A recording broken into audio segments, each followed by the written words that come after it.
ಪೂಜ್ಯಾಯ ರಾಘವೇಂದ್ರಾಯ ಸತ್ಯಧರ್ಮರತಾಯ ಚ ಭಜತಾಂ ಕಲ್ಪವೃಕ್ಷಾಯ ನಮತಾಂ ಕಾಮಧೇನುವೆ. ಓಂ ಶ್ರೀ ಗುರು ರಾಘವೇಂದ್ರಾಯ ನಮಃ. ಎಲ್ಲರಿಗೂ ರಾಯರ ಅನುಗ್ರಹ ಯೂಟ್ಯೂಬ್ ಚಾನಲ್ಗೆ ಸ್ವಾಗತ. ಹಾಗೆ ಇನ್ನೂ ಚಾನಲ್ನ ಸಬ್ಸ್ಕ್ರೈಬ್ ಮಾಡ್ಕೊಂಡಿಲ್ಲ ಅಂತ ಅಂದರೆ ದಯವಿಟ್ಟು ಸಬ್ಸ್ಕ್ರೈಬ್ ಮಾಡ್ಕೊಳ್ಳಿ.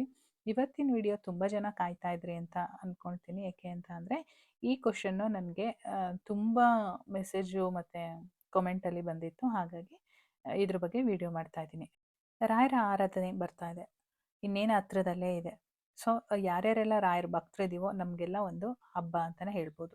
ಈ ಒಂದು 3 ದಿನ ಆರಾಧನೆ 29 ಆಗಸ್ಟ್ 29, 30, 31 3 ದಿನ ನಮಗೆ ನಿಜವಾಗ್ಲೂ ಹಬ್ಬನೇ.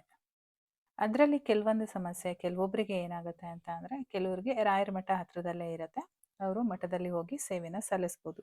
ಯಾವ್ಯಾವ ರೀತಿ ಸೇವೆ ಸಲ್ಲಿಸ್ಬೋದು ಅಂತ ಈಗ ಆಲ್ರೆಡಿ ನಾನು ವಿಡಿಯೋ ಮಾಡಿದ್ದೀನಿ. ಸೊ ಅವಾಗ ನೀವು ಕೇಳಿದಂಥ ಪ್ರಶ್ನೆ, ನಮಗೆ ರಾಯರ ಮಠ ಹತ್ರ ಇಲ್ಲ, ಮನೆಯಲ್ಲಿ ಯಾವ ರೀತಿ ಸೇವೆನ ಮಾಡ್ಬೋದು ಅಂತೇಳಿ ಕೇಳಿದ್ರಿ. ಮತ್ತು ಎಷ್ಟೊಂದು ಜನ ನಾವು ಪಿ ಜಿನಲ್ಲಿದ್ದೀವಿ, ಪಿ ಜಿನಲ್ಲಿ ನಮಗೆ ಫೋಟೋ ಎಲ್ಲ ಇಟ್ಕೊಳಕ್ಕಾಗೋದಿಲ್ಲ, ಏನು ಮಾಡೋದು ಅಂತೆಲ್ಲ ಕೇಳಿದ್ರಿ. ಎಲ್ಲದಕ್ಕೂ ಕೂಡ ಈ ವಿಡಿಯೋದಲ್ಲಿ ನಿಮಗೆ ಆನ್ಸರ್ ಸಿಗುತ್ತೆ. ಎಷ್ಟೊಂದು ಜನಕ್ಕೆ ಯಾವುದೋ ಒಂದು ಕಾರಣದಿಂದ ಮಠಕ್ಕೆ ಹೋಗೋಕ್ಕಾಗಲ್ಲ, ಅಥವಾ ಮಠ ಹತ್ರ ಇರಲ್ಲ, ನಮಗೆ 3 ದಿನನೂ ಮಠದಲ್ಲಿ ಹೋಗಿ ಸೇವೆ ಮಾಡೋದಕ್ಕಾಗೋದಿಲ್ಲ.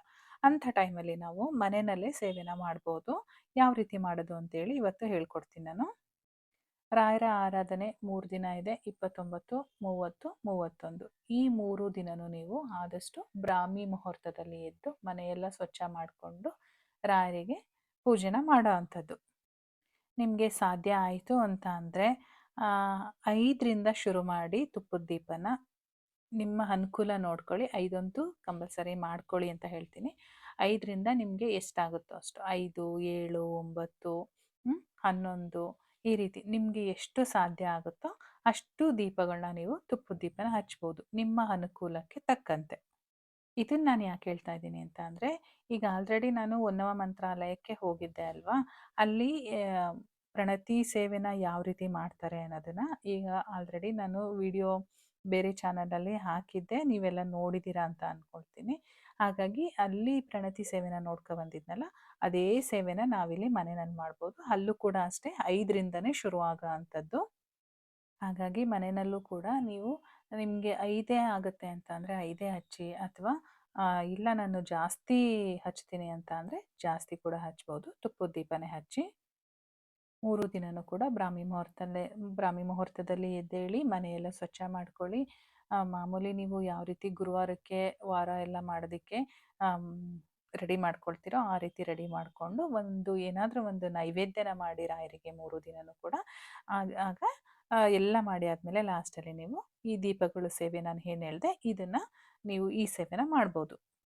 ಇನ್ನು ಪಿ ಜಿಲಿರೋರಿಗೆ ಆಗೋದಿಲ್ಲ ಅಂಥವರು, ನಿಮಗೆ ರಾಯರ ಮಠ ಹತ್ರ ಇದೆ ಅಂತ ಅಂದರೆ ದಯವಿಟ್ಟು ಹೋಗಿ ಮಠದಲ್ಲೇ ಹೋಗಿ ಸೇವೆ ಮಾಡಿ. ಇಲ್ಲ ನಮಗೆ ಮಠನೂ ಹತ್ರ ಇಲ್ಲ, ಪಿ ಜಿನಲ್ಲಿ ನಮಗೆ ಫೋಟೋ ಇಡೋಕ್ಕೂ ಸಾಧ್ಯ ಆಗ್ತಾ ಇಲ್ಲ ಅಂತ ಅನ್ನೋರು, ರಾಯರ ಹೆಸರು ಹೇಳಿ ನೀವು ಯಾರಿಗಾದರೂ ಅನ್ನದಾನ ಮಾಡಿಬಿಡಿ.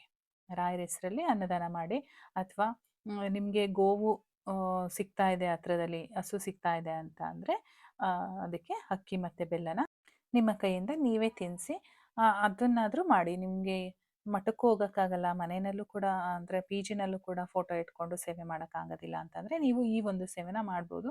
ಖಂಡಿತವಾಗ್ಲೂ ರಾಯರು ನಿಮಗೆ ಅನುಗ್ರಹ ಮಾಡ್ತಾರೆ. ಇನ್ನು ಮಠ ಹತ್ರ ಇದೆ, ನಾನು ಹೋಗಿ ಮಠದಲ್ಲೇ ಸೇವೆ ಮಾಡ್ತೀನಿ ಅಂತ ಅನ್ನೋರು ಬೆಳಗ್ಗೆ ಎದ್ದು ಪ್ರತಿದಿನ ರಾಯರ ಮನೆಯೆಲ್ಲ ಸ್ವಚ್ಛ ಮಾಡಿಕೊಂಡು ರಾಯರಿಗೆ ಪೂಜೆ ಮಾಡಿಬಿಟ್ಟು ಮಠಕ್ಕೆ ಹೋಗಿ, ಈಗ ಮನೆಯಲ್ಲಿ ಯಾವ್ಯಾವ ದೇವರಿರುತ್ತೆ ಎಲ್ಲದೋ ದೇವರಿಗೂ ಮೊದಲನೇದಾಗಿ ಗಣೇಶಂಗೆ ಮಾಡಬೇಕು.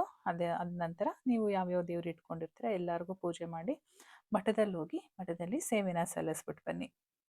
ಇದು ತುಂಬಾ ಈ 3 ದಿನ ನಮಗೆ ತುಂಬ ಶುಭವಾಗಿರ್ತಕ್ಕಂಥ ದಿನ. ಈ 3 ದಿನನ ಯಾರೂ ಕೂಡ ಮಿಸ್ ಮಾಡ್ಕೊಳಕ್ಕೆ ಹೋಗಬೇಡಿ. ನಿಮ್ಮ ಎಂಥ ಕಷ್ಟಗಳೇ ಇದ್ದರೂ ಕೂಡ ಈ 3 ದಿನ ಸೇವೆ ಮಾಡೋದ್ರಿಂದ ನಿಜವಾಗ್ಲೂ ರಾಯರ ಅನುಗ್ರಹ ಮಾಡ್ತಾರೆ, ನಿಮ್ಮ ಕಷ್ಟ ಎಲ್ಲ ನಿವಾರಣೆ ಮಾಡ್ತಾರೆ. ಮತ್ತು ಆದಷ್ಟು ಆ 3 ದಿನನೂ ನಾನ್ ವೆಜ್ ತಿನ್ನಬೇಡಿ, ಮತ್ತು ಈರುಳ್ಳಿ ಬೆಳ್ಳುಳ್ಳಿ ಹಾಕಿರ್ತಕ್ಕಂಥ ಆಹಾರನ ತಿನ್ನಬೇಡಿ. ಹಾಗೆ ನೀವು ಮನೆ ಒಳಗಡೆ ಬರ್ತಾ ಇದ್ದೀರಾ ಅಂತ ಅಂದರೆ ಆದಷ್ಟು ಕಾಲು ತೊಳ್ಕೊಂಡು ಒಳಗಡೆ ಬನ್ನಿ. ನಾನು ಲಾಸ್ಟ್ ಟೈಮ್ ಒಂದು ವ್ರತದ ಬಗ್ಗೆ ಹೇಳಿದಾಗ ಕಾಲು ತೊಳೆದು ಒಳಗಡೆ ಬರಬೇಕು ಅಂತ ಹೇಳಿದ್ದೆ. ಆ ಟೈಮಲ್ಲಿ ತುಂಬ ಜನ ಕಮೆಂಟ್ ಹಾಕಿದ್ರಿ, ಮನೆಗೆ ಬರೋರೆಲ್ಲರೂ ಕಾಲು ತೊಳ್ಕೊಂಡು ಬರಬೇಕಾ, ಯಾರಾದರೂ ಏನಾದರೂ ಅಂದ್ಕೊಳ್ತಾರೆ, ಅದು ಇದು ಏನೇನೋ ತುಂಬ ಕನ್ಫ್ಯೂಷನ್ ಇತ್ತು ನಿಮಗೆ.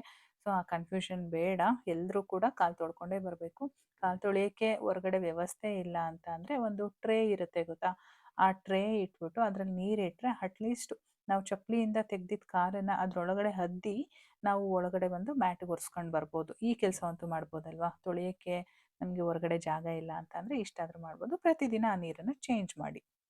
ಸೊ ಇದೆಲ್ಲ ನಾವು ರಾಯರಿಗೆ ಕೊಡ್ತಕ್ಕಂಥ ಒಂದು ಗೌರವ ಅಲ್ವಾ. ಹಾಗಾಗಿ ನಾವು ಒಂಚೂರು ಕಟ್ಟುನಿಟ್ಟಾಗಿ ರಾಯರ ಸೇವೆನ ಮಾಡೋಣ. ಸೊ ಇವಾಗ ಗೊತ್ತಾಯ್ತಲ್ವಾ, ಮನೆಯಲ್ಲೂ ಕೂಡ ಆರಾಧನೆ ದಿನ ಯಾವ ರೀತಿ ಸೇವೆನ ಮಾಡ್ಬೋದು ಅಂತ ಹೇಳ್ಬಿಟ್ಟು. ಸೊ ನೀವಿನ್ನೂ ನಂದು ಹೊನ್ನವ ಮಂತ್ರಾಲಯದ ವಿಡಿಯೋ ನೋಡಿಲ್ಲ ಅಂತ ಅಂದರೆ ಲಿಂಕನ್ನು ಕೊಟ್ಟಿರ್ತೀನಿ, ದಯವಿಟ್ಟು ನೋಡಿ. ಹಾಗೆ ನನ್ನ ಇನ್ನೊಂದು ಚಾನಲ್ಗೂ ಕೂಡ ಸಬ್ಸ್ಕ್ರೈಬ್ ಮಾಡ್ಕೊಳ್ಳಿ, ನನಗೆ ಸಪೋರ್ಟ್ ಮಾಡ್ತೀರಾ ಅಂತ ನಂಬಿದ್ದೀನಿ. ಅದರಲ್ಲಿ ನಂದು ಹೆಚ್ಚು ನನ್ನ ಒಂದು ಲೈಫ್ ಸ್ಟೈಲ್ ಆಗಿರ್ಬೋದು, ನನ್ನ ಒಂದು ಟ್ರಾವೆಲ್ ಆಗಿರ್ಬೋದು, ಈ ಥರದ ವೀಡಿಯೋಸು ಅದರಲ್ಲಿ ಬರ್ತಾ ಇರುತ್ತೆ. ಖಂಡಿತವಾಗ್ಲೂ ಸಪೋರ್ಟ್ ಮಾಡ್ತೀರಾ ಅಲ್ವಾ ನನಗೆ. ಲಿಂಕನ್ನು ಕೊಟ್ಟಿರ್ತೀನಿ, ಮತ್ತು ಲಾಸ್ಟಲ್ಲಿ ಎಂಡ್ ಸ್ಕ್ರೀನಲ್ಲಿ ಕೂಡ ಅದು ಬರುತ್ತೆ, ತ್ರಿವೇಣಿ ತನು ಅಂತ ಹೇಳ್ಬಿಟ್ಟು ಅದ್ರ ಮೇಲೆ ಕ್ಲಿಕ್ ಮಾಡಿಬಿಟ್ಟು ನನಗೆ ಸಬ್ಸ್ಕ್ರೈಬ್ ಮಾಡ್ಕೊಳ್ಳಿ ಆ ಚಾನಲ್ಗೂ ಕೂಡ. ಆರಾಧನೆಗೆ ಸಂಬಂಧಪಟ್ಟಿದ್ದಂಗೆ ಇನ್ನೂ ಯಾವ್ಯಾವ ಥರ ವೀಡಿಯೋಸ್ ಬೇಕು ಅಂತೇಳಿ ನನಗೆ ಕಮೆಂಟಲ್ಲಿ ಮಾಡಿದರೆ ನಾನು ತಿಳಿಸ್ಕೊಡ್ತೀನಿ. ಸೊ ಇಲ್ಲಿಗೆ ಈ ವಿಡಿಯೋನ ಮುಗಿಸ್ತಾ ಇದ್ದೀನಿ. ನಾನು ಮತ್ತೆ ಸಿಗ್ತೀನಿ ಮುಂದಿನ ವಿಡಿಯೋದಲ್ಲಿ. ಅಲ್ಲಿವರೆಗೂ ಧನ್ಯವಾದಗಳು.